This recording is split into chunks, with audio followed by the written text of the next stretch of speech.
Welcome to a new edition of Inside Boxing Weekly. I'm your host for tonight, Jeremiah J. Preisser, and with me as always is John Einreinhofer. How you doing, man? Good, Jeremiah. Hey, here tonight we've got a lot of action that just occurred and some coming up shortly, so we've got plenty to talk about.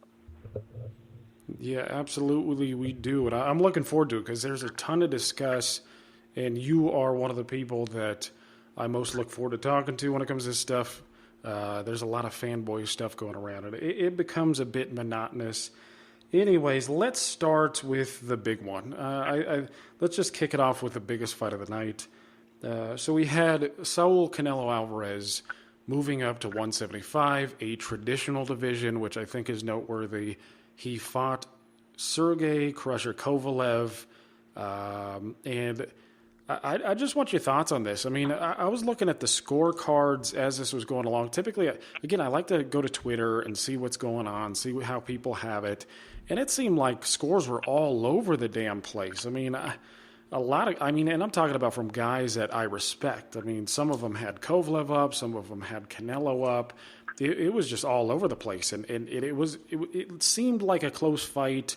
A lot of people were saying, hey, well, Kovalev was outworking him. A lot of people were saying, well, Canelo was landing the power shots. He was the aggressor, et cetera, et cetera. How did you see it? Yeah, I think, Jeremiah, it's funny because sometimes we've had different opinions on Canelo things. I think we agree. Just I've seen some of your comments going into tonight and knowing my own thoughts, and you've seen mine. I think we agree on a lot of this stuff, and even the way you've prefaced it, I agree. I mean, I think people get too extreme on one camp or the other. I've said this about a lot of fights, especially in recent years, and I'm not trying to hearken too far back into the old days or glorify it in the sense that what I'm getting to is I think some of this is, even boxers, we know the dangers of the sport more than ever. Canelo didn't, have an amateur pedigree background, but Kovalev did. And we've talked about how a lot of the fighters who came up in that system, there was literally counting punches. And I'm getting to what you're talking about here is, I think, Canelo had better power shots.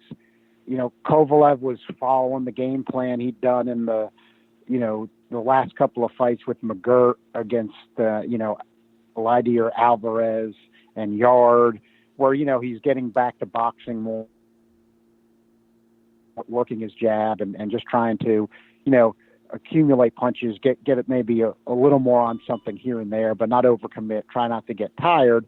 And I think a lot of guys nowadays, and like I said, I'm not even really faulting them. It's just they don't really want to. A lot of them don't want to stand and just engage and trade even for moments. And you can understand that with the dangers, and that's what I'm getting to. So my point there is a lot of these rounds nowadays. I've been watching boxing a long time, and I don't think it's my imagination. I just think you've got a lot in a lot of the fights. You've just got a lot closer rounds than you used to because of some of the cautiousness. And I think you had some of that in this fight, but this is not the only one. You've got lots of them. I don't think this was a bad fight at all. Some people were knocking even that a little bit. I thought it was an interesting fight. I was interested the whole way. I thought it was intriguing like I expected. And I just think it's, we've been getting to this in a lot of these fights, and I think this was another one that if you have a lot of close rounds and you're not going to score them even, you're going to get scores that are all over the place, and I don't think it's conspiracy or anything like that. This is one time I actually agreed with Mannix on the DAZN. I agreed kind of the way he was scoring the fight. I had one round differently than him. I think that he gave to, Canelo and I gave to Kovalev and one vice versa. And I actually liked what he suggested. He didn't do it enough, I thought, for the reasons I'm talking about, where, you got to start maybe when you put up these TV scorecards, shading rounds showing, look, this round could have gone either way. In other words, I gave it to Canelo or I gave it to Kovalev, but any reasonable person could have scored this the other way. So when you're trying to count up what the scores are, you can't just say, oh, well, Kovalev definitely won that round or Canelo definitely won that round. I had I had Canelo up by 2 when it ended, but but I did do, for the reasons we're saying, I tried to look at this one more, and I've been doing that a little more lately, like in the Taylor Pro Gray. Like, if you have 4 rounds that really could have gone either way, you can't start getting outraged. And I thought this was one of those fights. So if somebody would have had Kovalev up, 96, 94, and one judge did have it a draw, I didn't really, have any with that. I thought there were 3 or 4 rounds that were real close. So I think, like you said, people you respected had it all over. And I think that's probably where that comes from. But I didn't think there was really any reason for outrage. Yeah, right. I mean, I don't think there was any reason for outrage either. I mean, when I was watching the fight, I mean, it was funny, the Chris Mannix thing, I actually agree, was a very good thing too. I just wish he would have shaded more of the rounds, to be honest with you, because I'm looking at, again, I'm visiting Twitter just about, after every round, and Mannix is scoring it one way and a bunch of other people are scoring it another. And I'm like you. I mean, I don't think there was any conspiracy one way or the other. And, I did find the fight a bit more timid than I would have liked. But in my opinion, Kovalev to me looked old. But then again, he's looked older for a few years now. But the Alvarez, to me, I didn't mind because this is a new weight. He's trying to adjust. He's trying to find his legs, see how well he carries the weight. I didn't have any problem with his pace at all. I mean, if just about anybody who's moving up in weight is going to do much of the same thing. So they don't get ahead of themselves. They don't tire themselves out. Especially with somebody like Kovalev, who has a history of gassing. You want to have a little something in the tank. That to me made a bunch of sense. What I didn't like about Kovalev's game plan, again, I didn't have a big problem with Canelo. Canelo fought the way Canelo fights. He was I wish he would stick behind the jab more. That's his deal. He gets on well without it. Not everybody needs it. I just think he would be a better fighter with it. But what I was going to say with Kovalev is that he doesn't use it that much for how good of a jab he has. What'd you say? I was saying that it's an excellent point because he's actually got a great jab, but he doesn't use it that much. Right, yeah, and that's one of my problems is because it's sharp, it's accurate. I mean, it's pretty powerful, but he just doesn't use it enough. And I think he could, even if he doesn't want to lead with it more, which I think would improve his game, whether he used it more in general, I think would improve his game. But even if he would counter a little bit, I just would like to see him use it a bit more. And I think that would, again, round out his game a little bit better. But the thing about Kovalev is, Kovalev to me seemed a bit more timid than he has in recent fights. I mean, he was putting very little power on a lot of his shots. And when he was throwing right-hand bombs, he was, getting countered by that nice Canelo uppercut. But he just didn't seem like he was putting a lot of mustard on a bunch of his shots. And, he said after the fight that he was tired after round 6. But then during the fight, they were talking about how he was training so much to use the jab that he was, tired of using the left hand. And I was just a little disturbed at how little power he was actually putting on his punches. I mean, he wasn't doing enough at all, in my opinion, to get Canelo Alvarez's respect. Yeah, I thought that during the fight, but I think it was really, Canelo's bad. People are starting to give him more credit for, but in terms of his combinations and his hand speed, and you can see the way he took Kovalev out at the end. The guy's fast. I mean, when I very first saw young Canelo Alvarez, his hand speed and his combinations was caught my eye, and where I said this guy's going to be really good was just that. They're just seeing that, and why I mentioned that is, I thought that a bit, but then I thought, Kovalev's 36. He's had a little, he gets hit with the right hand easily anyway.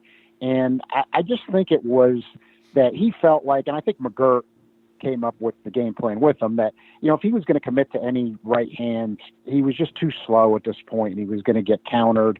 And he just felt like it was just something he couldn't do. I thought it happened to Golovkin as well with, Golovkin's a really good body puncher, but in the 2 Canelo fights, he hardly threw any, body shots. And, Golovkin's not stupid. It's I think it was the same type of thing. And then people said, well, why isn't Triple G throwing any body shots? Well, because the Canelo speed, he couldn't. He couldn't commit to the body shot. He just, couldn't take those kind of counters. Golovkin's got one of the best chins, if not the best chin in boxing. It's either him or Canelo. And Kovalev doesn't have that. Even though Kovalev's a light heavy, I think that, Golovkin's chin is his defense offense oftentimes. And with Sergey Kovalev, you don't have that final wall.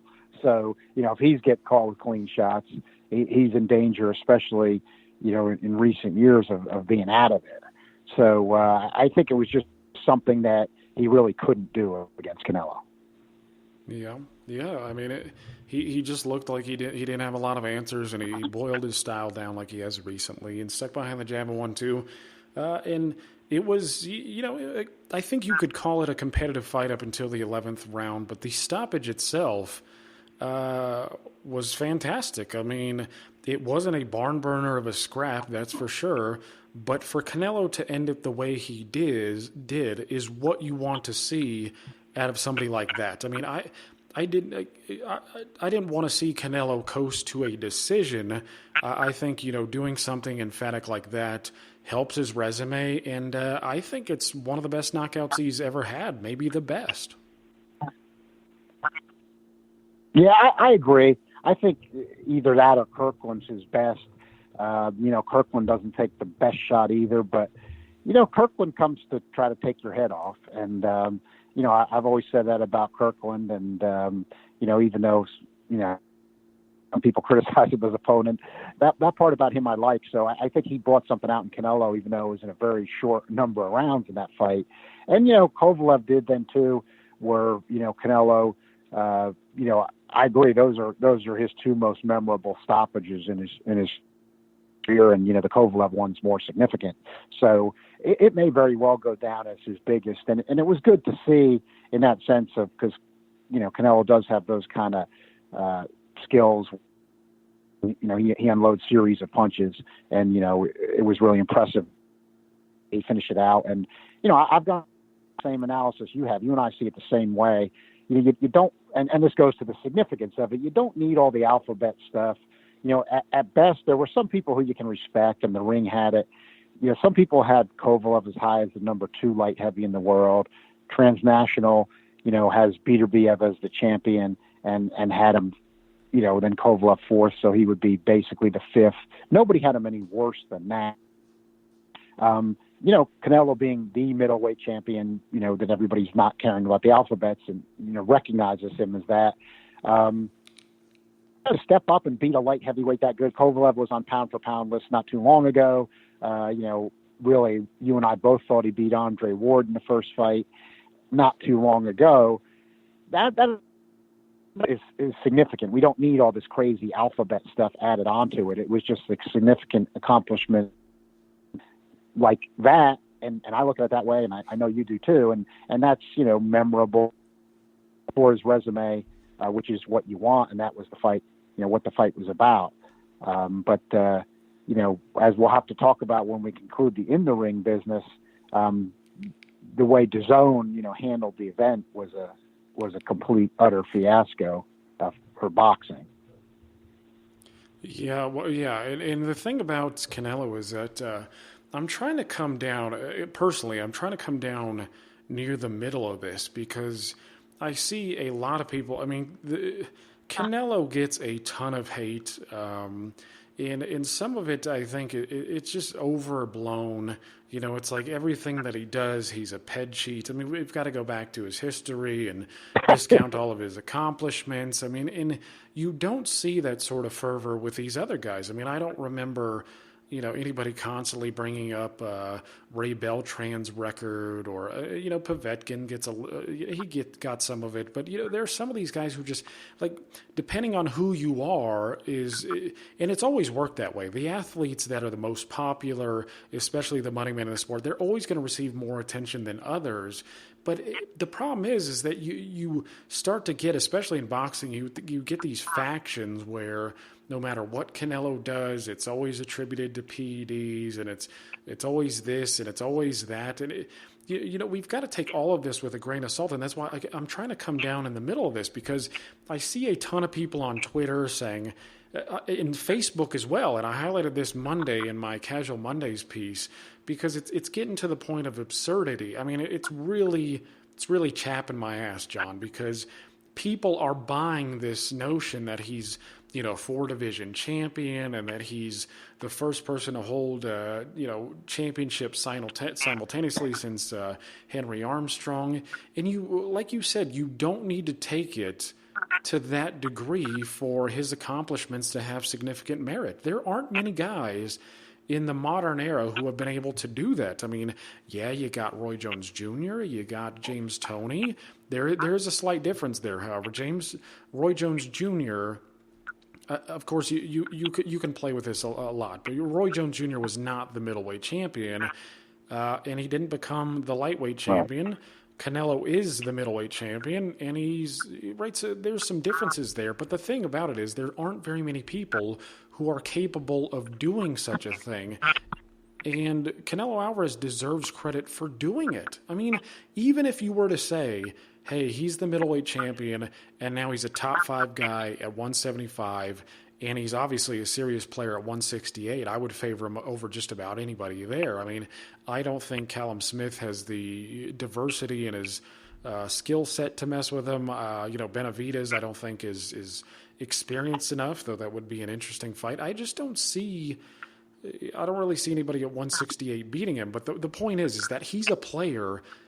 He's the champion at 160, and he's a top 5 guy at 175. I mean, that in itself is impressive. We don't need all this hyperinflated resume stuff to say, hey, man, the guy's pretty damn good. I mean, you can't attribute all of that to catch weights or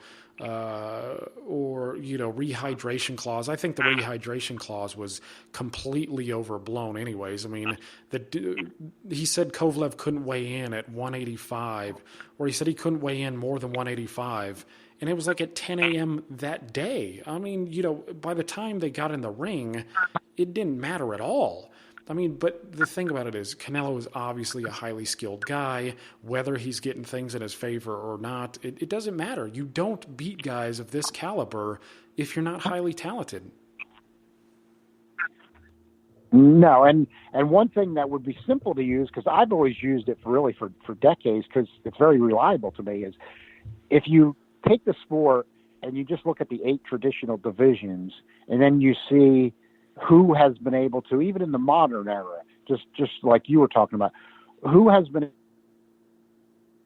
to get to the top of 2 of the traditional 8 weight classes. And it's always the best guys. In other words, it's always the guys that really are great. Now, there's a couple exceptions of guys who were great who didn't do it. But when you see guys that have done it, it's always guys that really are great. So, Canelo's now done it at middleweight. Forget all the alphabet even divisions, the 154s, the 168. He's done it at middleweight now. And I would have him, some people will, some people won't, but, he's definitely top 5 light heavy, and he's probably number 2 at worst after Beterbiev, I would think. So, and that doesn't mean he automatically, beat a B-ball or a Gavod-stick, but I think you, with the decisive KO of Kovalev, I think you put him there.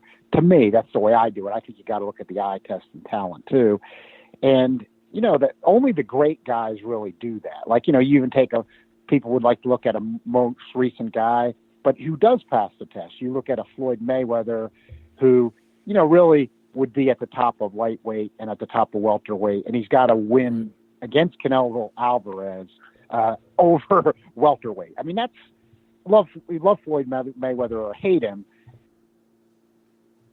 I'm not saying he's the greatest of all time, but that's great. That's greatness when you look at the guys who've done stuff like that. Sugar Ray Leonard, welterweight, middleweight. Roberto Duran, lightweight, welterweight, middleweight. That's when you get to the real extreme greatness. And you're a historian. That's why Duran is, the people that do know this stuff, that's why Duran's in the top 10 fighters of all time on those lists for the people that know these things. So, and Sugar Ray Leonard comes around the top 10.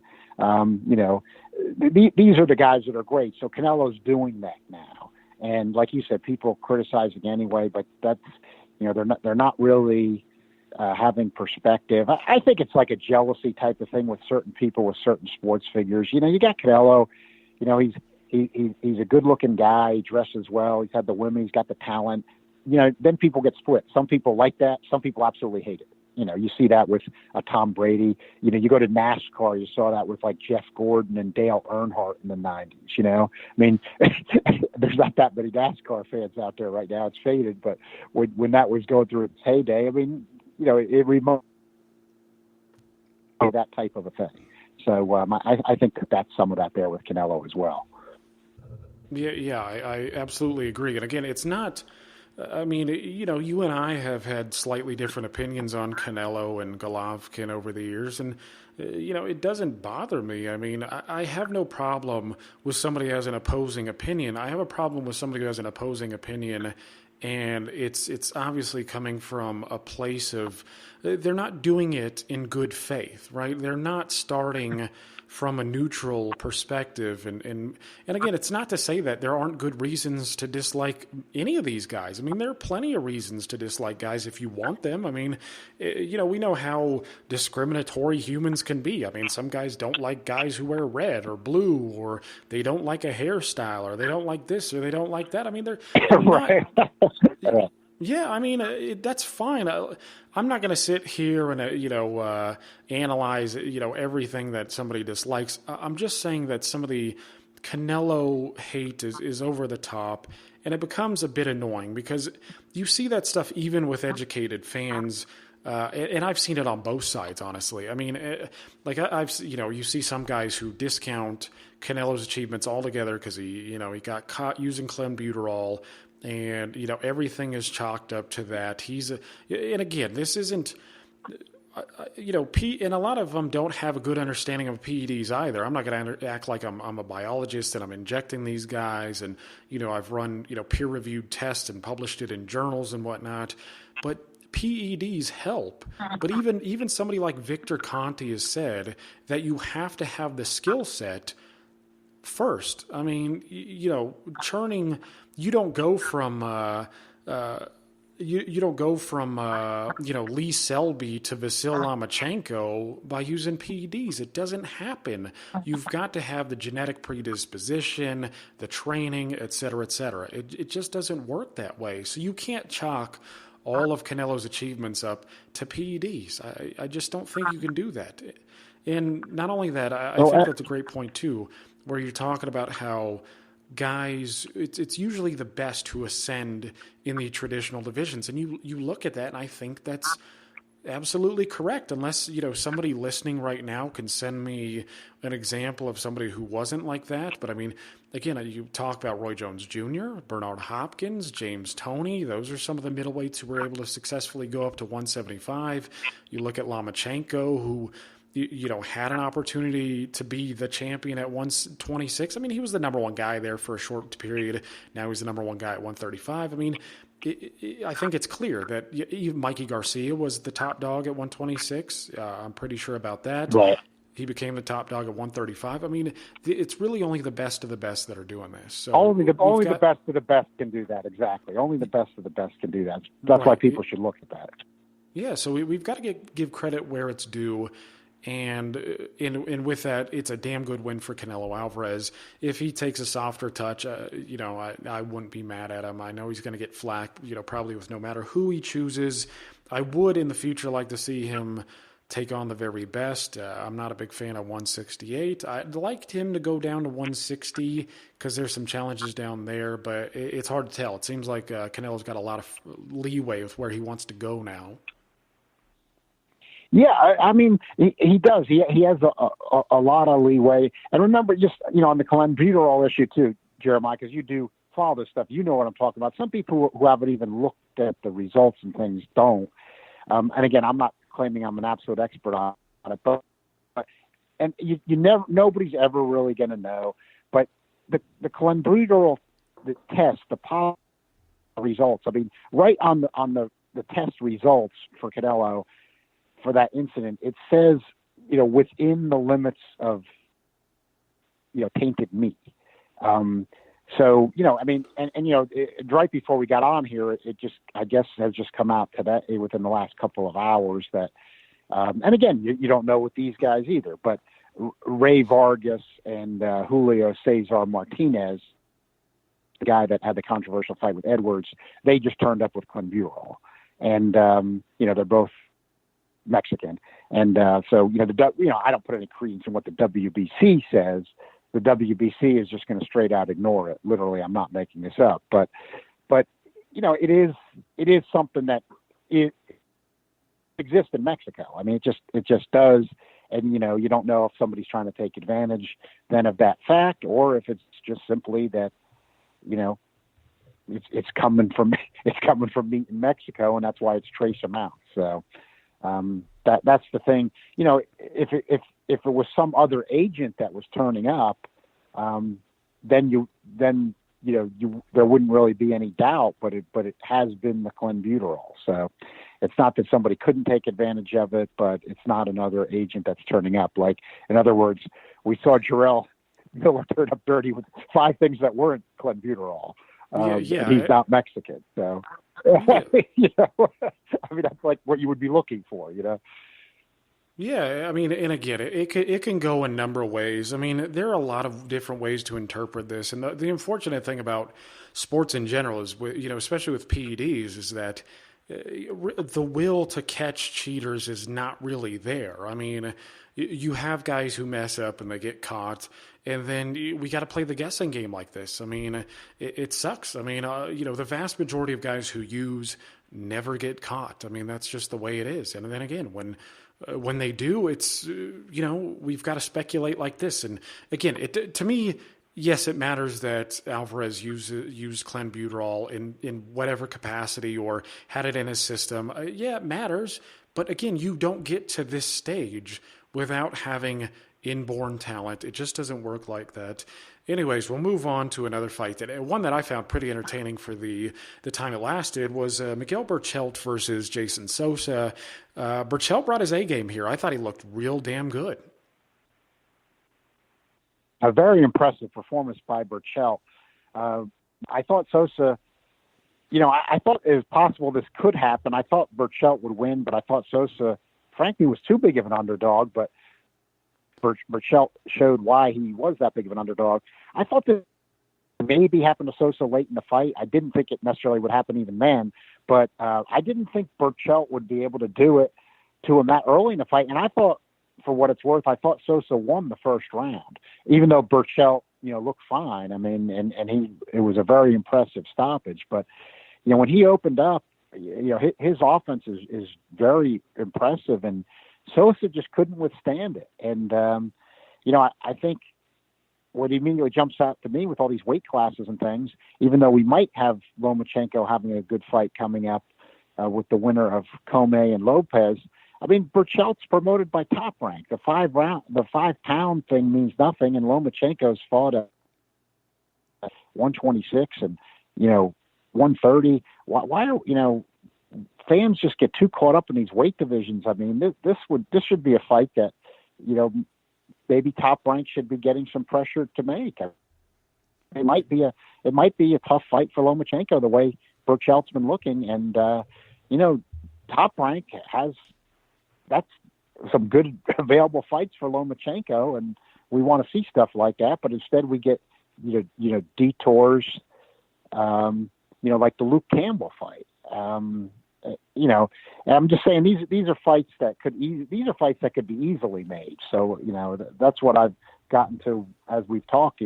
Let's make some of the best in-house fights we could make, and stop worrying about alpha belts and weight classes, and get the best in-house fights that can be made first. But Burchell, he's got a lot of offense, and he proved against Miura he could box. I thought maybe that was going to be a habit for him, but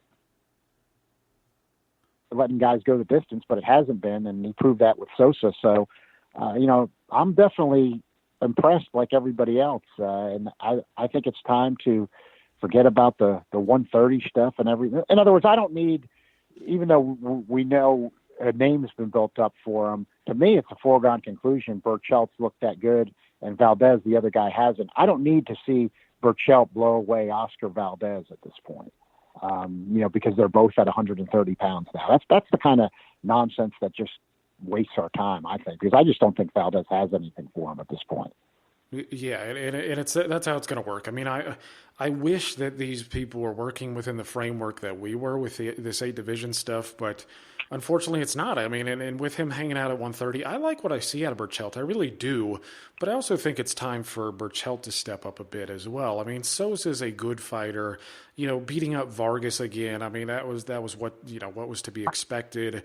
Mira was a good win, but it's even with the 17 weight divisions, we're not even seeing the fights that we should. I mean, I really wish Burchell and Davis would have gotten together.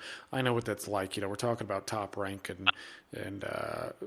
we're talking about Top Rank and Floyd Mayweather, and there's a history there. So that's a bit of a tough one to make. But yeah, I mean, there are plenty of fights to be made. I mean, Burchell can obviously make 135. He looks pretty big at 130. But, if he's going to hang around the division, I'd like to see him fight the best guys out there. I mean, make the most of whatever he's doing. I mean, but yeah, Lomachenko would be preferable, depending on how, Lopez looks or Comey looks or some of these other guys look. I think he would pair well with a good number of guys at 135 as well. So hopefully he takes on somebody a bit tougher next time. I thought it was an impressive performance. Anyways, we're going to move on to something on the Canelo Alvarez Kovalev undercard, and that was Ryan Garcia. I know a lot of people are looking forward to this performance. Garcia is one of those guys. He also seems to draw a significant amount of ire from boxing fans, and I get it a little bit. He is also kind of a pretty boy. He's on Instagram a lot, which is he's taking a lot of pictures, and there's a ton of girls in his feed wanting to bang him and, marry him and all this other stuff. But say what you want of the kid, this was a damn good performance too. I mean, he got that guy out of there quick. I expected like a 6-7 round fight, but he turned it into, less than a round, got it done. He got it done quickly. Very impressive. I've liked what I saw of Garcia. I've liked, I've liked almost everything I've seen of Garcia, except like he fought, and, this is a competent fighter, and, it was earlier, in his career. He fought Jason Velez, and Velez went the distance with him. But that's been about it. Like, in other words, he's looked impressive blowing these other guys out, including this Duno. I agree with you. He's a guy, it does remind you of Canelo. It's funny that what the Reynosa now trading him, because they draw all this hate, and I do think it's for the same reasons. It's like you mentioned and talked before, there's let's face it, you even look at like a lot of your guys that are average guys that are boxing fans. Some people won't mind that a Ryan Garcia is a pretty boy and all the women like him and he's got talent. But there's half the guys will just hate that. They'll just and you get that. I mean, you get it with Canelo, you get it with Ryan Garcia. You get these people that just detest these guys, and it's not anything particular. I don't even think they've done. It's just that image, like you said. Some people have certain biases or things that set them off, and Ryan Garcia is going to be one of those guys that some people are just always going to hate, and that's probably just the reason. But in the ring, talent looks good, and I think he's a marketable star potential guy. I think it's unfortunate. I mean, in boxing, it seems some of the guys that do have some star potential, probably in part because of the sport's lessening popularity overall, and then just poor marketing otherwise, they're not getting built up like they should. You think Ryan Garcia would be getting built up even more, and you don't know how many people are seeing him on DAZN, and there's some other guys like that out there that you think would just be even more marketable and would be farther along on their star potential, and you're not necessarily seeing it happen. Yeah, he's not, but it was a good performance. I mean, the kid has quick hands. I just, it's like with all of these prospects. I mean, whether I like them, whether I don't like them, to me, it's all about progression. I mean, he's just got to, like he said in the post-fight interview, they asked him what he wants. And he just said better opponents. I mean, what more can you ask for? I mean, that's it. That's really all you need. You just want to see his progression, see how he handles a higher level. And, yeah, that's it. But good performance from the kid. I like what I saw, and him fighting at 135 means that there's a lot of potential there too. Because I know him and Gervonta Davis had a little back and forth. Davis is a bit farther along, but he's still young. I mean, Garcia is only 21. I think Davis is 25. There's still time for that to come to fruition if Ryan Garcia keeps winning. But yeah, we'll move on to the other main event, and this one was talked about probably less than any of the other ones. But I found time to catch this one. In fact, it was pretty easy to find time to watch this one because Alvarez and Kovalev were waiting on the main event for UFC, 244 to get over with. I mean, I was sitting here hanging out with my brother, he's a big boxing fan too, but we don't often watch boxing with one another. We're sitting here watching DAZN, Kovalev and Alvarez, they're laying on the couch, they're, hanging out. Canelos just kind of walking around, and we're kind of bored out of our minds too. Like, what the hell is going on? So I actually turned it to this fight, and that's Brian Castagna versus Whale Omote. And people who are hardcore boxing fans saw the Whale Omote Curtis Stevens fight, and Omote looked good. I mean, Stevens to me looked shot, but Omote went out there and whipped his butt, knocked him out quickly. And Castagna, to me, looks like one of the best fighters at 154. I mean, I think I shaded Lara when they fought one another, but Castagna at the time struck me as a guy who needed more experience. Maybe a guy who wasn't quite sure of what he was doing there, whether he could, I don't know. But Castagna to me looks like a pretty damn good fighter. I mean, I like his style. He's got quick hands. He's defensively sound. His aggression, he's an aggressive fighter, but he's pretty smart about it. He doesn't get too wild. His punches are pretty accurate. He was banging to the body real nice against Omote as well, and he was just pouring it on. I mean, they eventually stopped the fight because Omote, I haven't gotten a final report on this, but it looked like he separated his shoulder or something like that. It really didn't matter. Castagna was putting a whipping on him. What'd you think of his performance? Very good performance because even though Omote had always fallen short before Stevens against anybody named, and then he blew out, who did look shot, but still he got him out of there quickly. It was a pretty impressive blowout. But even before that, what you always did notice about Omote is even when he was in these other fights when he was a little bit overmatched, he always fought hard the whole way and went the distance, and he because of his toughness. So that's why this fight was interesting to me, and I agree. The crazy delay with the Canelo Kovalev, it gave you a chance to watch this fight unimpeded. That was the blessing in disguise of the whole thing, and I did the same. And there was some moments where it was break.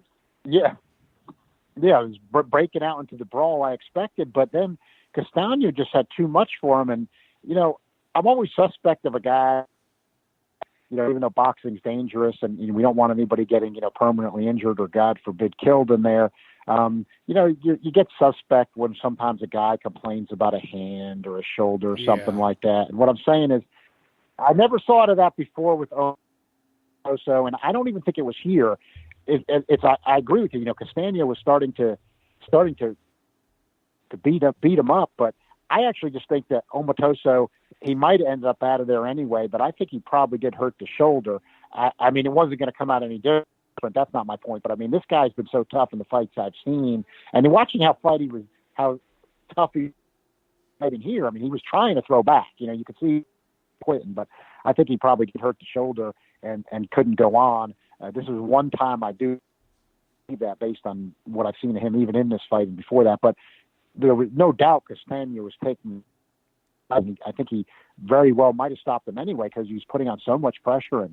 And Castagna's got a lot of amateur pedigree, but he is aggressive. And it was just a really, kind of like we talk about Burchell, it was just a really impressive performance of getting a real tough guy out of there who just doesn't go away easily.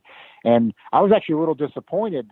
I like the traditional divisions, and PBC needs some guys up there, for like Jamal Charlo. that Castagna said after the fight that they were asking him, will you fight at middleweight? And he was saying no, he was going to stay at 154 pounds. Because I think with the impressive performance, he would be a good guy to add to that middleweight mix. But the blessing in disguise is that PBC does have a lot of good 154-pound fighters like Julian Williams, Jared Hurd, Jermell Charlo. So they still got Lara. If Castagna is going to stay there, there's plenty of fights for him either there or middleweight. I think he affiliates himself with PBC. I think he's a guy that is there all the time. I actually have read his story with that before, but he's taken a couple of PBC fights in a row. So I think at that point he'll probably stay there. Like you saw that recently with like Jean Pascal. He did a couple, and now he's going to fight Badu Jack coming up on Showtime. So I think Castagna is kind of like that. It's working for him. I think he'll probably stay in the PBC lane. But that was an performance. Yeah, and I had a question about him. Just I want to know your feelings real quick, because you look at the 154-pound landscape, and again, we've always prefaced this by saying we're not fans of it, but it's pretty much full of PBC guys. How far do you think he can go? I mean, right now Julian Williams I think is the number one guy. Then you got Hurd and Harrison and Charlo. I mean, I think him versus Julian Williams is a very interesting fight. You think he can be the number one guy in that division? I think he's got the talent where he's a threat to. I wouldn't necessarily say I'd pick him over those guys, but I wouldn't count him out either. And that's the thing. You take like Castagna, Julian Williams, that's Castagna Hurd, Castagna, Jermell Charlo, and Harrison's still in the mix. I mean, those are all really good. So, and then if he were to change his mind and move up, he's got your Jermell Charlo there, looking for opponents. So there's some really good fights there, and as we'll talk about it more as we go on, I think the zone, again, whatever people's feelings are, or on the PBC, the zone, Top Rank, if you like one, not the other, or you like them all, what the zone did with the delayed start time was absolutely a fiasco, delaying that for a UFC event. And the zone has Bellator too, MMA, so which is a competitor of UFC. It literally was just inexplicable. The logic was absolutely inexplicable. It hurt boxing. It embarrassed boxing. Canelos, their biggest star by money and draw. I mean, that's not really in dispute whether you like him or hate. And to do that, when you have him, and to diminish him like that in what I think was the most intriguing fight of the year going in, and if it wasn't the most intriguing, it was one of the top few most intriguing, and to do that, just inexplicable. And that's why it got me, PBC trying to basically build boxing back up in America with a bit of a U.S. base. It doesn't mean, they've got guys from foreign countries. Castagna is Argentinian. We just discussed him. He's fighting there. And they've got plenty of other guys like that. But we know that their slant is to try to, get things going bigger in the U.S. And I just saw a little thing there where, even though it's the much more minor card, you had kind of a production we're familiar with on FS1 there, and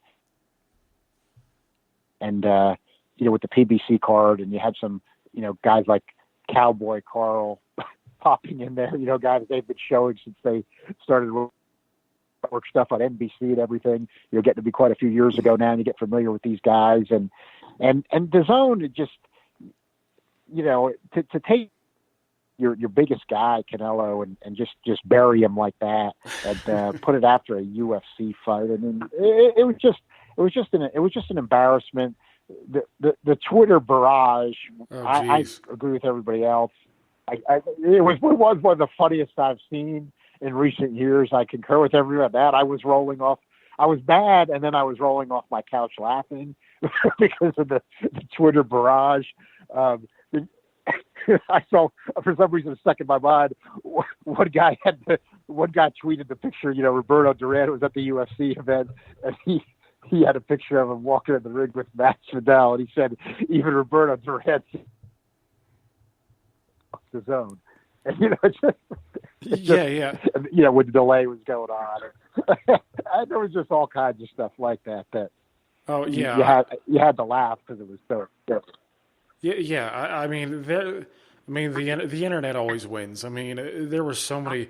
That was the one enjoyment. I got to say, I agree with you. That watching Twitter explode because this stuff was pretty fantastic. I mean, I saw somebody make one of the tweets that I remember was somebody said, and I can't remember who it is, or I would give them credit, but somebody said that the biggest star in boxing is playing second fiddle to a guy who started off on Kimbo Slice videos. And that's true. Masvidal, it's true. Masvidal, who he started off with like bare knuckle brawling in street fights with Kimbo Slice. I really do think it was Kimbo Slice who was filming this stuff. But I mean, this is where we're at. And Nate Diaz, he's not considered one of the best fighters in MMA. He's just real talented. But I will say that there was a ton of hype for that UFC card going in. Again, I'm not a UFC guy, but a lot of people were talking about it, looking forward to the main event. And after the Omote bout, I ended up catching it myself. I was like, well, to hell with it. If I got to wait for it, I might as well watch it. It was one of those things. I mean, I'm not a big UFC fan. I don't have anything against it. In fact, there are many things that I like about it with its structure and yada, yada, yada. We see the best in a timely fashion. And, goofy things like this, the baddest motherfucker belt, that's cool. I think that's pretty funny, so long as they don't, make it a regular thing and keep it going. But, yeah, it was a fiasco. And the only thing that I took from it that I enjoyed was just the verbal thrashing that all of them got on Twitter. And anyways, it was just a bad look. I mean, that's boxing's money, man. And we're playing. But of course I did see some things too where people are like, oh, well, Canelo Alvarez is making more than everybody on the UFC card. And yeah, that's true too. But, there's a lot of middlemen for UFC. And anyways, I don't want to get into that too much. But yeah, I will say that we because we didn't talk about the week before. So let's just run off these fights real quickly. Lee Selby versus Ricky Burns. I thought the right guy won the decision. It was pretty close. Lee Selby looked pretty similar to what he did at 126. But to me, Selby, he's just a fringe guy. I mean, he's not going to be a player at 135, especially with so much talent at 135, 130. It's to me, he's better off just fighting domestically like he did there. Yeah, I thought he won the fight, and I agree with you. He looked like the same Selby. The problem is, and even though he's at a higher weight, it's the same problem that we had at featherweight. He just can't punch, and that's his deficiency, and that's always going to be the limit on his ceiling, and it'll be even worse, at lightweight 135 because bigger punchers will be coming at him, and they've got nothing to worry about, and he just can't hold people off enough. I mean, because Ricky Burns would be an easier guy to hold. I mean, let's face it. Look at Burns against Ndongo, who, except for the one punch that was kind of a fluke that he had against, Troyanovsky, hasn't shown to be a puncher. And Burns was really afraid to rush in on him much and was a bit hesitant, even though he was moving forward tentatively. But, against Selby, as the fight went on, Burns was just coming in, throwing wild shots. I thought Selby still won the fight, but there was just nothing for Burns to worry about. And, can you imagine, Selby in with, like a tank? You don't want to. No, that's not lasting very long. But, a tank or that's not lasted. That's not lasted long at all. Or you could pull a lot of guys, or Teofimo Lopez, or even a Comey can punch. Comey can punch, and it's just a lot of ugly. You can even take a Burchell. I mean, it's top rank. That might not happen, but there's just like a lot of guys with offensive power that Selby would just have nothing to hold him off with. It wouldn't last long. And I'm with you. We don't need to see that. Let's hope we don't. I hope that we don't get some guy bringing his alphabet over who might be a good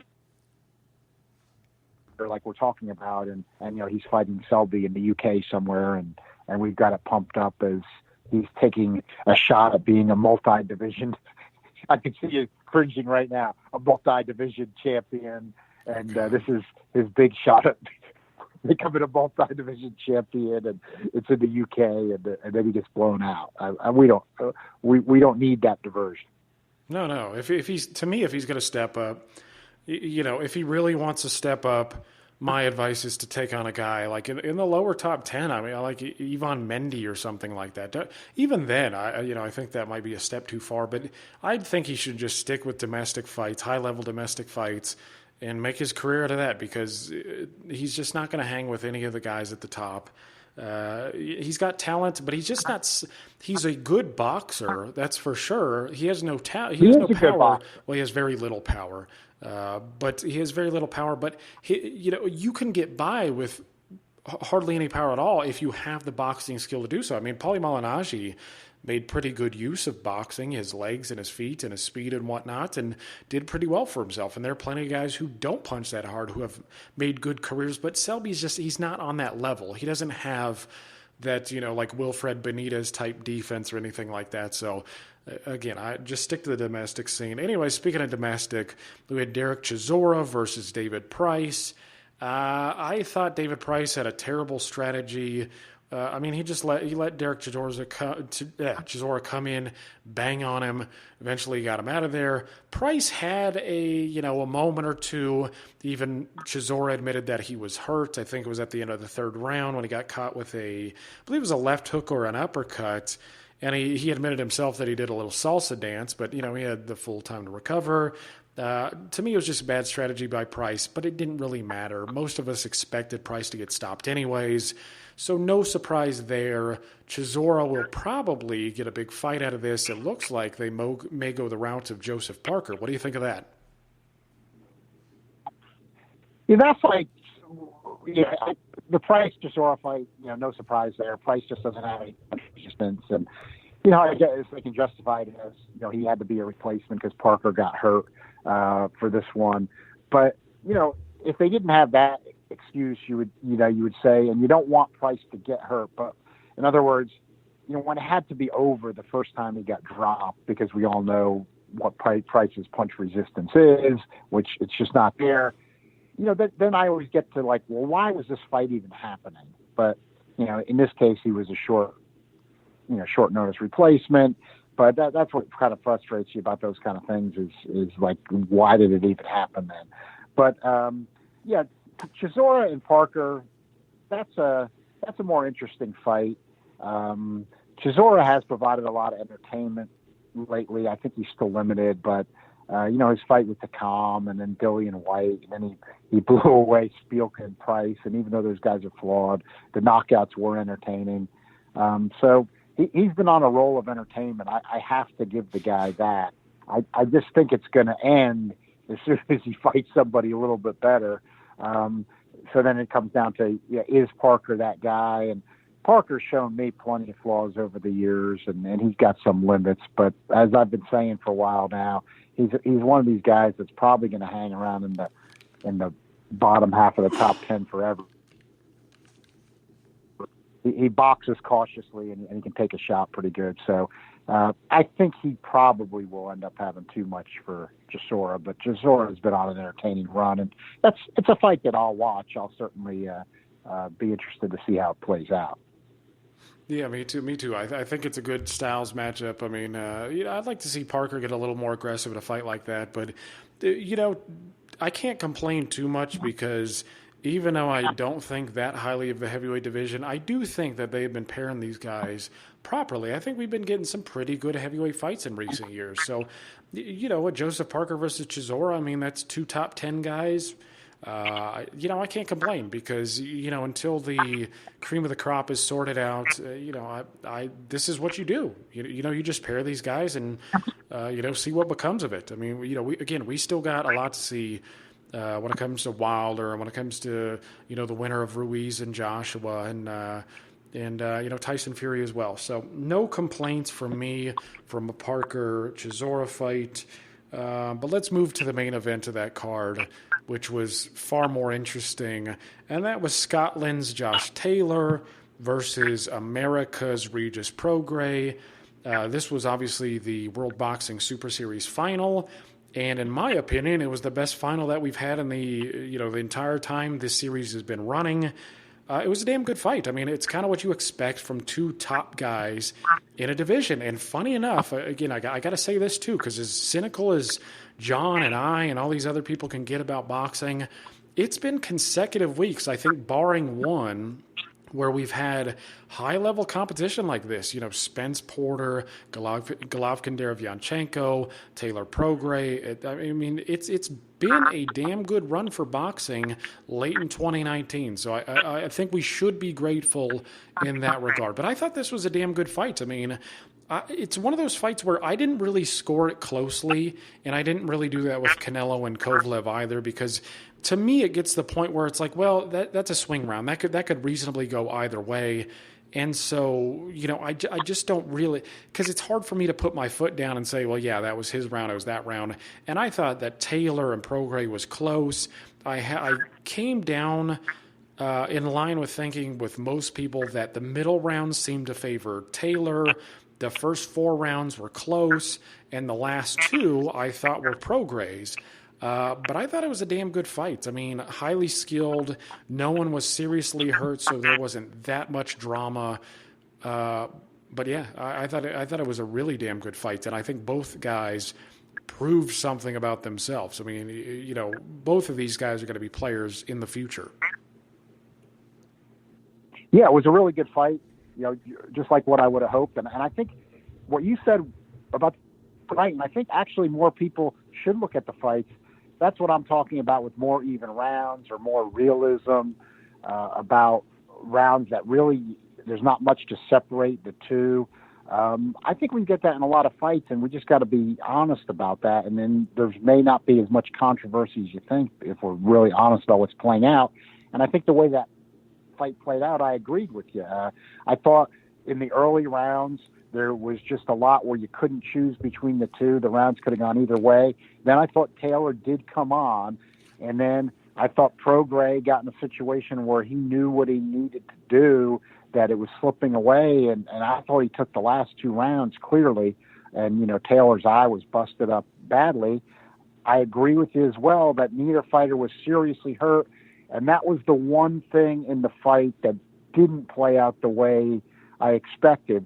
I just thought Taylor got a little bit hurt against Baranchyk around the middle rounds, responded well after that, but I thought Prograis, a much harder puncher, a crisper puncher, more accurate than Baranchyk.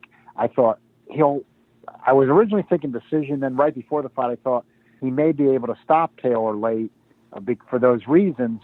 But Taylor's chin didn't move.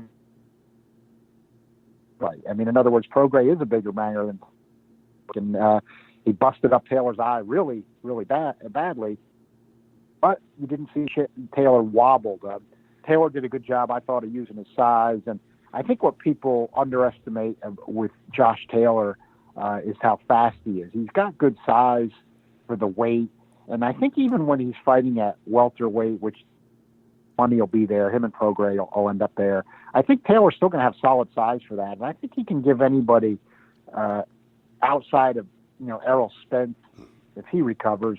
I'm not saying that fight would happen, but in theory, I think, Taylor might have a package that he could trouble anybody else up there. I'm not saying he would definitely win, but he's got pretty good power, tremendous power, but not bad power at all. He can hurt you, even though he didn't hurt really, but he can hurt you. And he's got really good speed, and he's got good size for the weight, and, he's got skills. So, I thought he was using his size well against Prograis and his speed. I thought he was a little bit faster than Prograis. I thought that was a possibility there, but I just thought Taylor was able to absorb a little better than I expected. And, Prograis about 5'6.5", I think. When you're getting into even 140 pounds, 147 pounds, it's not that all the people that have been successful, but he's not really that big. He's got power. He's a power puncher. I think his power's still for real, but he's not really that big. And Taylor was able to move him around some and use his size. And Prograve's already 30. I think that that's going to be some trouble for him. I really like the guy as a fighter. I'm not down on him at all or anything like that, but I think, unlike you might think, he needs to kind of move quickly. I mean, with his size, you know, he can't afford really for the reflexes to diminish, and he doesn't. You know, I think he's going to have to move quicker than Taylor. So a rematch would be good for him. I think if it could happen. I'm not saying it will, but I think Prograve's got to be moving pretty quickly, and I think Taylor's got a good future. A fight with Ramirez would be good, but I'd like to see him step up to welterweight at this point, where all those other guys are. And you know, Crawford. Let's face it, Crawford needs opponents. Right, yeah. Well, and Crawford obviously needs some opposition. I think Taylor would fit in just fine at what's he, 5'10" or so. I thought it was a damn good fight. Lots of close rounds. I did have an issue. Again, I didn't have an issue with Taylor winning the fight. I had a problem with one of the judges who gave the last round to Josh Taylor, and had he given it to Prograis, it would have been a draw. And I don't see that. I mean, I wrote an article about the statistics of the fight. And, anybody who knows, I mean, because Regis Prograis ended up highlighting some of my stuff in that article and posting it.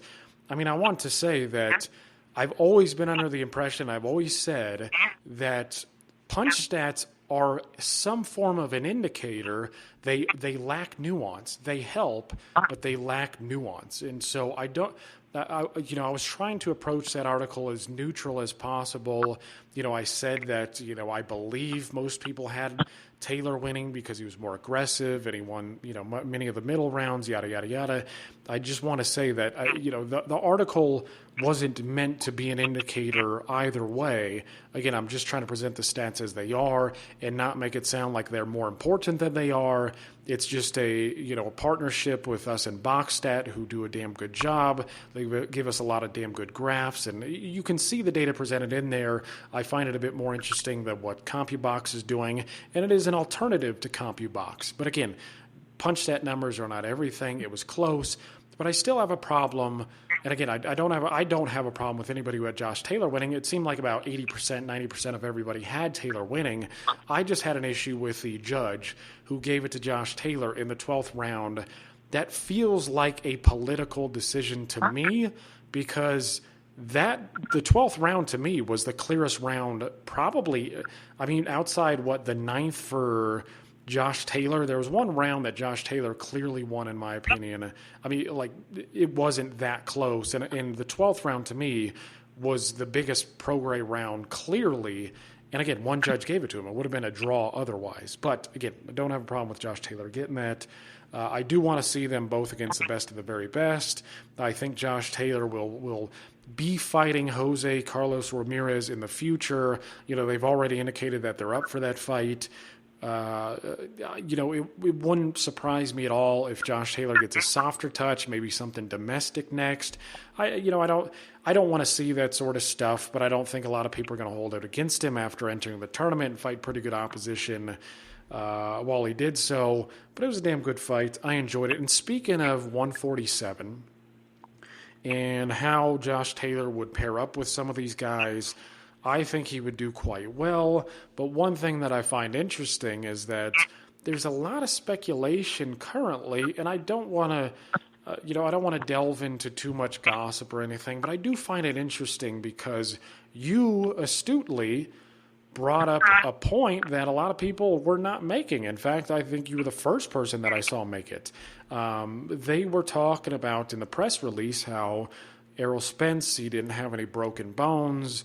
I mean, really what it was alluding to is he didn't have any broken bones or something like that. But that was what the focus was on. And you brought up the point where, in the press release it said that he was awake, indicating that he wasn't beforehand. maybe indicating that he had suffered a concussion or some sort of head trauma that put him in a state where he was not awake. And you see a lot of speculation now, and maybe you've seen some of it, but there's some speculation going around that, hey, maybe Errol Spence is not in as good condition as they were leading on initially. Have you caught wind of that at all?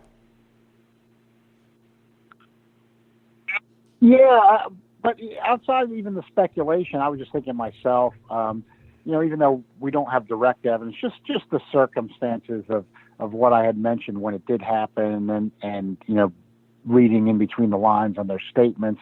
And, we haven't seen Errol Spence talk. We haven't seen Errol Spence. There was one tweet out there, but you don't know necessarily if he did it, and it's not regular tweeting. He's the guy that would be out there on Twitter. You don't see that. And boxing, of course, is a sport where you get hit in the head. And I don't really fault necessarily the PBC people in the sense that, he is their guy, their client. In other words, let's just say he did get a head injury in that accident. They certainly don't want to necessarily be broadcasting that out there in case he can come back. And then, his opponents are going to know, his head's vulnerable. I mean, they might suspect that anyway, more vulnerable than it would be anyway. Everybody's head's always vulnerable, but even more vulnerable because of, having suffered some type of a concussive type injury in this accident. So I could see reasons for it. But we just still don't know. But I'm going to guess that this is going to take a while to play out. Where you could even consider whether the guy's going to be fighting again or not. He may be, and he might not be the same. But yeah, I mean, if he just didn't suffer any broken bones and there was no head injury outside of any legal ramifications with the DUI charges, which any lawyer could tell him and his advisors just not talk about the accident itself. That would be a typical protocol, and then you'd let him go out on his way otherwise talking. And it was a one vehicle accident. Thank goodness for him and anybody else. Nobody else got hit or hurt, in other words. So he's not dealing with liability against somebody here. So that's, this is where I do know these legal type things, and I've dealt with many, many auto accidents in my career and serious injury cases with all kinds of situations. And, I mean, there's nothing, you couldn't have him.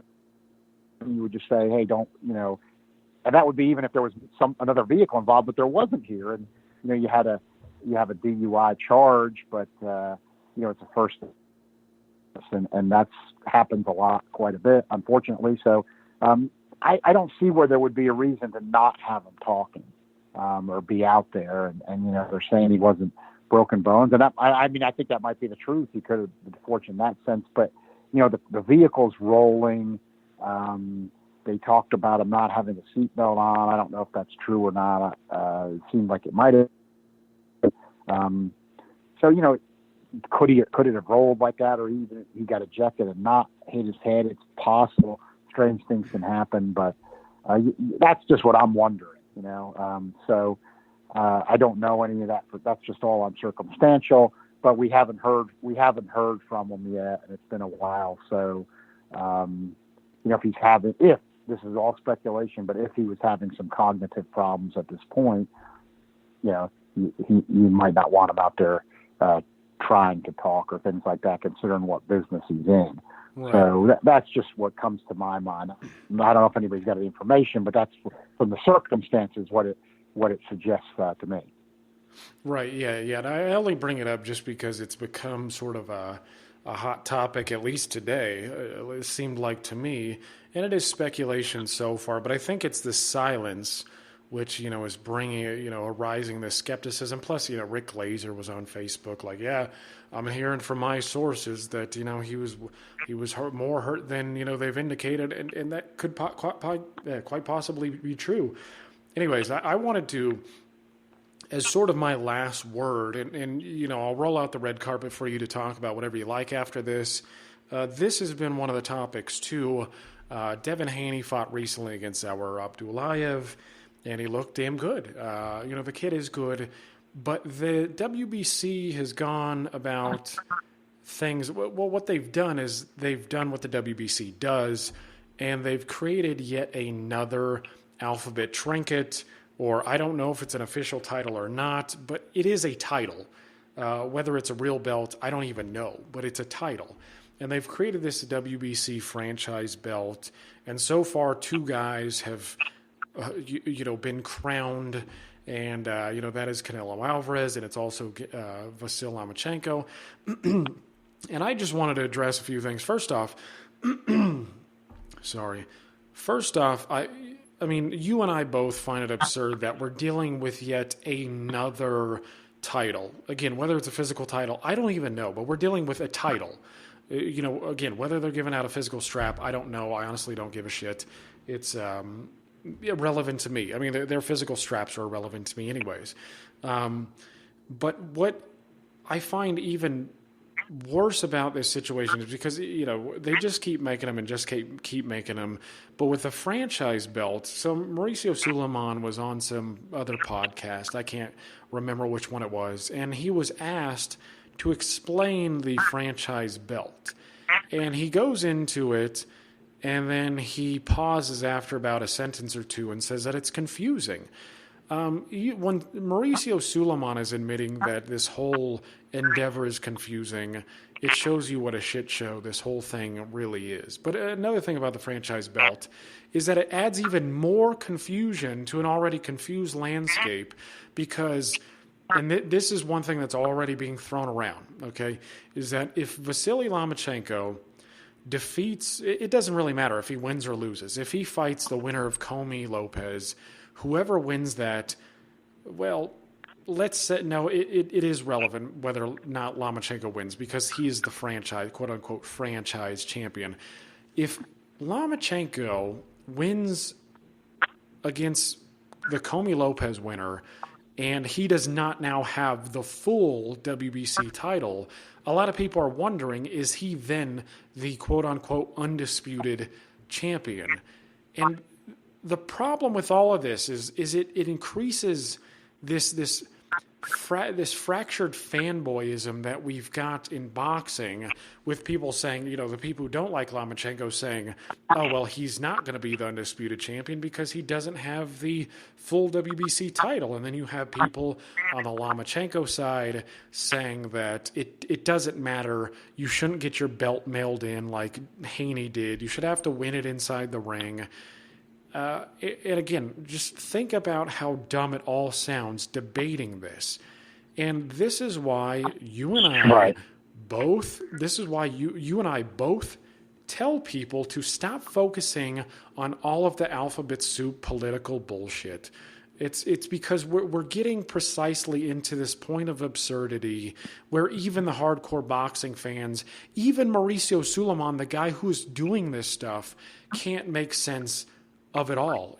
So what you guys have to do is stop paying attention to all of this and worry about the number 1 and number 2 guys fighting one another and that crowning champions. It's got to go that way because if not, we're just going to sit here and we're going to be turning our wheels in the mud more and more because they're going to keep producing alphabet belts and keep milking these guys of sanctioning fees. And what I want to make clarity of as well is that the creation. So you get people now who are saying, Lomachenko is ducking Devin Haney. He didn't want to fight him. He's his mandatory. Honestly, that's dumb. I really think it's dumb. I mean, Haney has been the mandatory for Golovkin for like a month, and his best win is Zaur Abdullayev, and everybody knows that Lomachenko is targeting the winner of Comey Lopez. Everybody knows that. Everybody knows that's where he should be going because the winner of that fight will probably be the number 2 guy in the division. And, for us, John and I, that's an important thing because that would crown a new champion.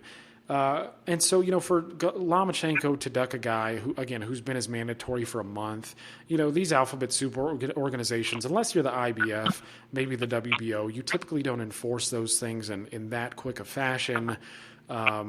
to say that he's ducking the guy, it just doesn't make any sense. And I would plead that you look at it from a different angle, because when it comes to the Alphabet Boys, it's about politics and it's about money. And what creating a new belt, or what giving Devin Haney a new belt does, is it allows them to charge sanctioning fees to Haney, and it allows them to charge sanctioning fees to Lomachenko. So they're just increasing their revenue by creating two quote unquote champions. And so again, the thing about it is, I would say not only what I've already said, but I would like to say also that saying that it takes all 4 Alphabet belts for somebody to be undisputed has never made a whole lot of sense anyways. And there's going to come a time when that flaw is highlighted in a bad fashion. And I've used this example before, but let's imagine that, Gennady Golovkin had, when he had the WBC trinket, the WBA, and I think the IBF, let's imagine instead of fighting Saul Alvarez, he fought Billy Joe Saunders, he beat him, or even Billy Joe Saunders beats him. It doesn't matter. The point would be is that Alvarez was seen as the man. He was the man who beat the man. He was the champion, and one of those guys would have had all 4 Alphabet Soup belts. How can you call a guy who holds all 4 Alphabet Soup belts undisputed champion if he hasn't beaten the man, if he hasn't beaten the best in his division? This is why it's important to ignore these guys and worry about the serious rankings organizations and who they have, and come into a consensus and worry about crowning one champion per division. Yeah, exactly. I mean, and I wish, you're a historian. I wish people would look at the history, because what I hate when they start talking about the 4 belt stuff, and in other words, they're okay with saying that there's a problem with WBA regular, WBC franchise, but who knows the history of the sport, or who's been following the sport long enough, when the WBO to me is just like somebody today hearing about WBC franchise or WBA regular. The 168-pound super middleweight division to me is just like somebody today hearing about WBC franchise or WBA, or WBA regular. I mean, that's what it was like for the people who know how the sport's supposed to be structured to have to face these things. This is just an outgrowth of it, because it keeps going on, and fans aren't speaking out loud enough against it, and the writers aren't doing their job enough either. I saw, Jeremiah, of course, you're on the rankings panel with Transnational. I saw Spriggs Toledo, one of the founders, writing correctly about when Transnational is having its anniversary, that the writers need to write about the real independent ratings or credible rankings, and I agree with that.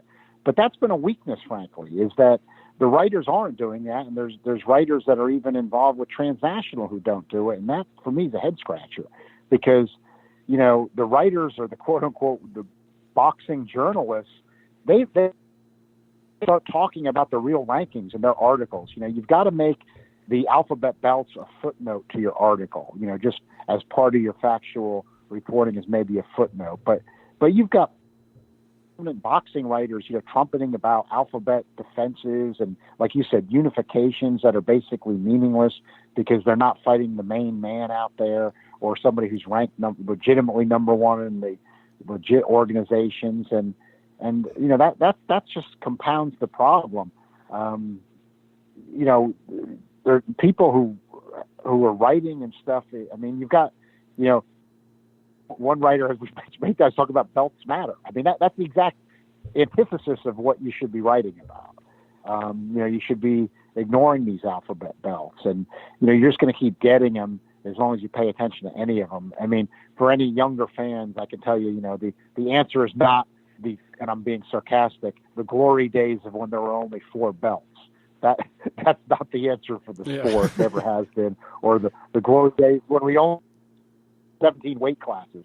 and 4 belts a division. I mean, that's what drove the sport into the gutter in terms of popularity, one of the main reasons. So there's other reasons, but that's one of the main ones. So, you've just got to stop talking about it in this context. It's really actually not that hard. You just got to start, looking at the transnational rankings, or if you want to also look at the rings, or, some of the Brits like looking at the boxing news stuff. I mean, at least they're trying to be credible. So, all that stuff can be acceptable, but you can't look at you even have some people that talk about alphabet rankings. I mean, the alphabet rankings, they don't even rank the other organization's champion. And it's all political. It's all political. I mean, how can it be meaningful?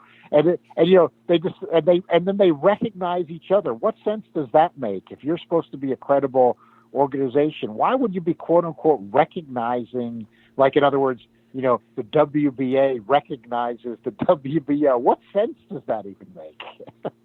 It doesn't make any sense. There's supposed to be one world champion of division. Why would you be recognizing the other organization? It shows you it's just all a political scam for money. Yeah, and the thing about it too is we had a guy on, and if he's listening, he's a great guest. We like him. He's been on a number of times. Hamed Zaman, again, he's a good guest. We like him. He's over in the UK, but he brought up a point that Steve Kim made, and apparently Steve Kim said that we should be looking at alphabet soup titles like they do titles in tennis, like.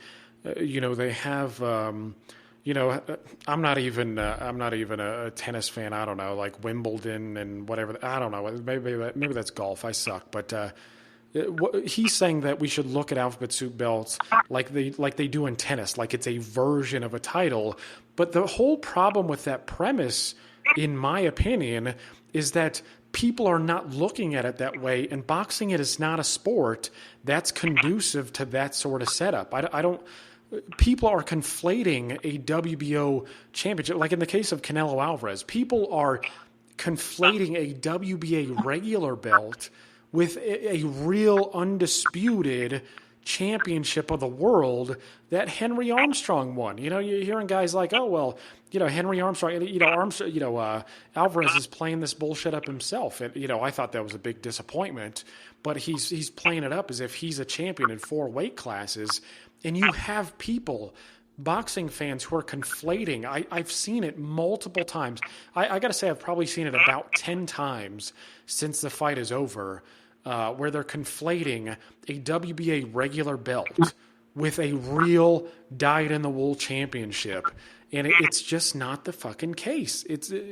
We got to get away from that stuff, because that's a difference. If you called a title in boxing like, well, this is the Las Vegas championship, that would be a little bit different. That would be a bit more like what they're doing in tennis, but that's not what you're getting. You're getting people who are calling themselves world champions when all they are world champions of that organization.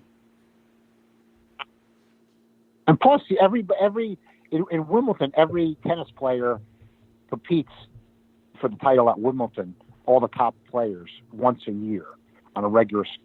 Right. And then they do it at the U.S. Open. In other words, it's not 2 of the top players in the world try to play at Wimbledon and then 2 at the U.S. Open. Those major titles, unless somebody's got an injury or something like that, I mean, they're all in there competing for that. So, that when you've got one guy is trying to fight for the WBA belt and trying to fight for the WBC belt, and they're not ranking each other's champions and all that kind of nonsense. I mean, this system's just not working. I mean, and you can't just stick your head in the sand and say everything's okay. The argument usually is things change. Of course, things change, but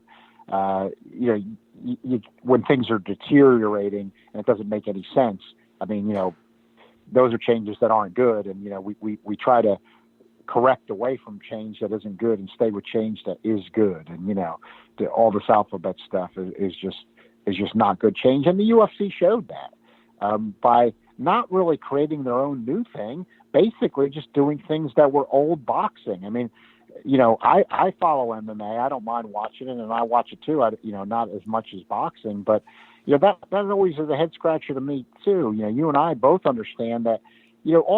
Dana White came from a boxing background. He took the stuff from old boxing that worked. It wasn't new fangled youngster stuff like people talk about a lot of times. A lot of it was just old boxing stuff that worked. Basically 8 weight divisions. For the most part, one champ a division. They do the rankings themselves, but still they have having rankings, having the guys fight each. I mean, it was just getting back to boxing basics that had fallen off track. So it's simple look shit what that we UFC could be doing. did. I mean, they took simple stuff that boxing invented. I mean, that boxing was the sport that invented. That's what frustrates me in a thing like Saturday Night when DAZN's then deferring to MMA. And the thing is, I like to study this stuff, and it's actually somewhat to my surprise because you got a feeling it was the opposite. The MMA ratings, eyes and things like that, they really are not. They are, you got to say, they're a little bit over boxing, but not by much. So when I saw them defer to them Saturday night like that, when you've got your biggest star Canelo in there in an intriguing fight, and I said, why? You're barely behind them in these ratings, when you look at a lot of the regular ESPN numbers for the MMA compared to the boxing's a little behind, but not by much, not enough to be worried about them like that. And even though this was a big event for them, like you said, Diaz wasn't the champion, this wasn't even a UFC championship bout. I mean, it wasn't even a UFC championship bout. If you follow the sport, I mean, that's why they came up with the bad motherfucker belt, because they slapped something on it, having some fun with it. But I mean, I'm not saying it wasn't a big fight in MMA. It was, and I'm not saying it wasn't going to outdistance the boxing, but not by that much. But then that's the problem when you're on DAZN that doesn't have reach. And you could see in that sense things like this coming. When you've got boxing stars buried on DAZN, and I think HBO boxing, was great in its heyday. And I remember when they were doing this, but I think this is part of the problem too. I remember when they were doing this, and at the time I thought it might be a good strategy. They had kind of made a decision, it must have been now, about 10 years ago or so, where they said, we're just going to sign the best fighters. In other words, the very top guys who are skilled, whether they're Americans or not, and we're going to push those guys. And, to tell you the truth, that strategy really didn't work. And, I see DAZN, when they threw around all that money, they were doing some of that. And I'm just thinking, that strategy really didn't work in the U.S. It's not, and, to Americans' credit, I mean, you got to give Americans credit, even boxing, it's a diminished state. I don't think Americans get enough credit for it. Basically, the United States is the only country where you can put, like a Russian and a Ukrainian, and the Americans will buy tickets and watch it. We talk about British boxing fans and Japanese boxing fans, but for the most part, if you've got a Russian fight and a Ukrainian in the UK or in Japan, that's not drawing or making any money. So I think Americans have been better than the other countries like that, but even Americans are not perfect like that. Yeah. If you don't have Americans getting built up and involved, it's just not going to fly. It's just not going to fly in the long haul. Yeah. And another thing that I would note is that I find interesting, because you brought up that the Diaz-Masvidal fight was not for a title, and that's kind of a point that we've been saying in boxing over and over again. You don't need to attach a title to a fight for it to sell. You don't. I mean, that's the thing, is these modern promoters think you got to add trinkets to everything under the sun anymore for it to have any significance. And all you're doing is you're trying to sell us the belt. You're not really selling us the fight with that. And look what UFC is doing. They're putting on two guys who are not champions. I don't even know if they're ranked top 10 in their divisions, to be honest with you. Maybe Masvidal, because I did watch some of that fight, and he looked pretty good. Diaz looked outclassed there. He looked like, I thought he was I thought Masvidal was beating him clearly, and I thought maybe he might have stopped him in the last round. Masvidal got a little bit of a run when he stopped the Till guy quick, and Askren leading into this, I think, was what kind of happened there. Yeah, but that's the point. Is those two guys? It was not for a title, but look at all the hype surrounding it. A fight that was not a championship fight. In UFC was putting off a fight that is for the WBO belt in boxing. I mean, there's an example right there. Anyways, we got to talk about one other thing before we leave. I almost forgot about this because I had it at the bottom of my list. But Naoya Inoue is fighting Nonito Donaire. And let me touch on the undercard real quick because Takuma Inoue, his brothers fight Nordine Obali. I wanted to mention that briefly because I followed Obali. I wrote about him. Pretty, good amateur background. I think he fought guys like Rasheed Warren and all sorts of. He had an experienced amateur background, and he's a rock-solid pro. He's a southpaw, good speed, good schooling, good power. He's been pretty impressive so far, and he's the betting favorite over Inoue's brother. I expect him to win. But then you have Naoya in the main event against Nonito Donaire. And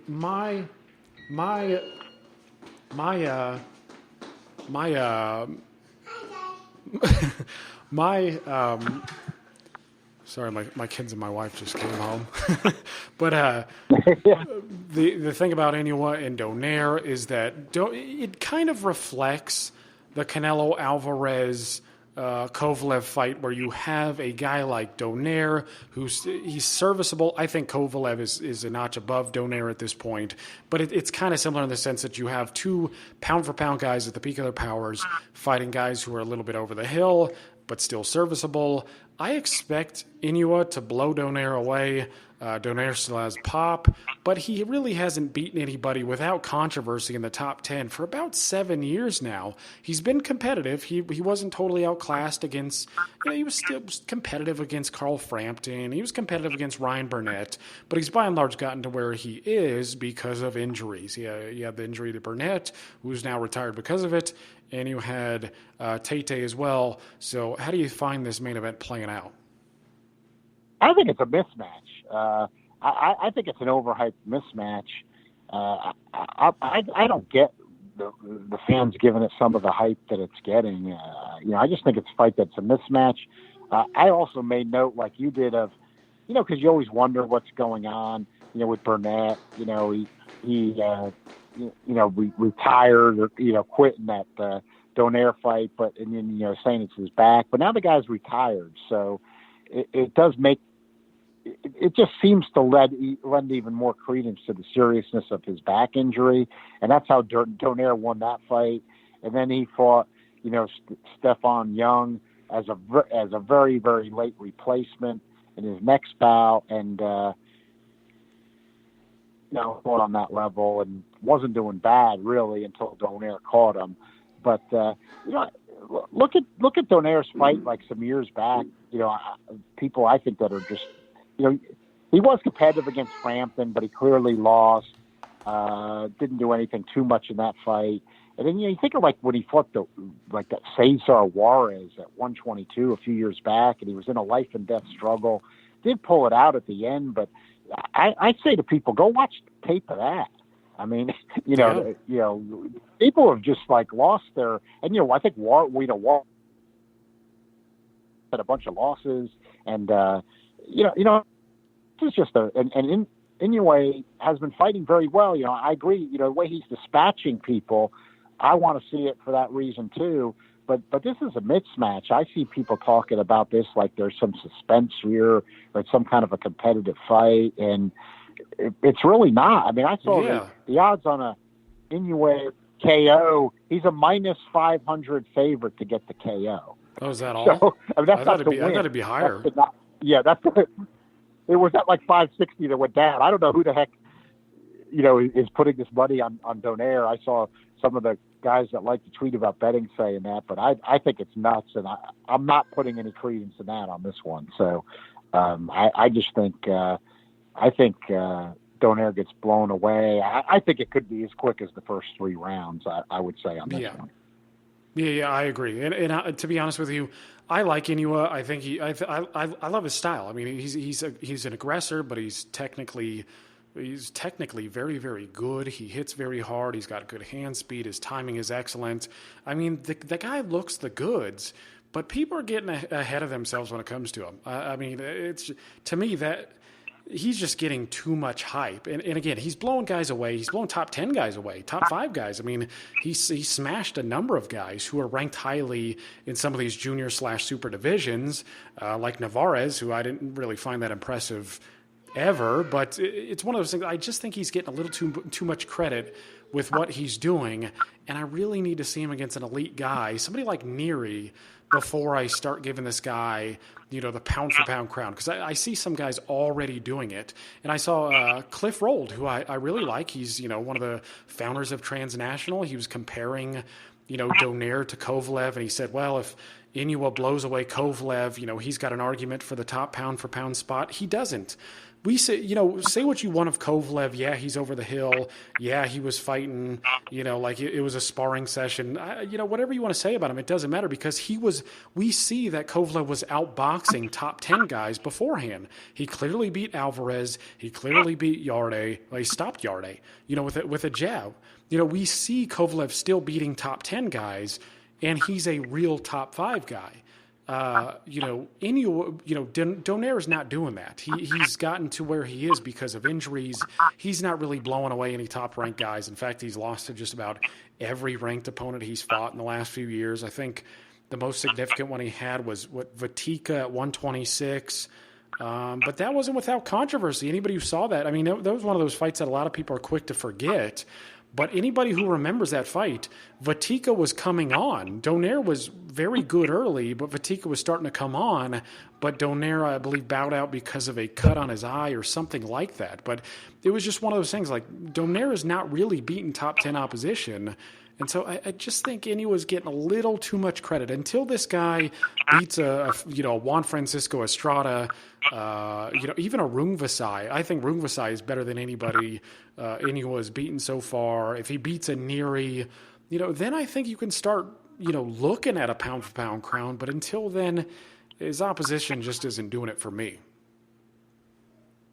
No, Inoue, he's taking advantage of the 17 weight classes. He's right. in a traditional division, which is the way you'd like to see it, but he's been taking advantage of the 17 weight classes too much. I agree completely, even though I like the way he's performing, and he's beating some solid guys, but that's the problem with the 17 weight class thing, because then they want to overrate his victory over a guy like Rodriguez or a Payano, and they're solid guys. Yeah, or Narvaez too. But